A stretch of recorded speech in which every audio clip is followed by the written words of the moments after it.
Inti for now dear we are satisfied with a juma baby amaya bidrua. We are satisfied. Oh, Central Business District. We are satisfied. A money dear no to be specific. We are satisfied. Akuma FM 87.9 Kumasi. Akuma FM 87.9 Kumasi.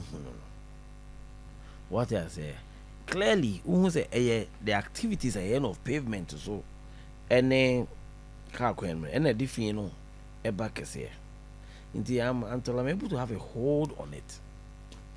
Oh, because I am a menu say nipa bebe beba Ghana ha undu aka omo mfi Niger Mali Burkina Faso na bia wakenkan Kumasi na the second largest city in Ghana no oba no ankwanko hunkan no oba na ifia no oba be or the wrong impression about Ghana economy home what I say it affects business opportunities keep it free those countries because when the people come and they say that the environment is not conducive for business, more Mali needs and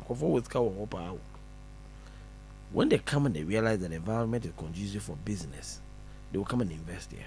In the Ayana Mewa, I really want to have a hold on if you know what I say. It is for me until such a time maybe right doom. Akuma FM 87.9 Kumasi. Befa credit ya fa pampa son patem ho. Me ho say ball a wo mpa ne bia ne good as be more it's well kept. I will not be satisfied. Horace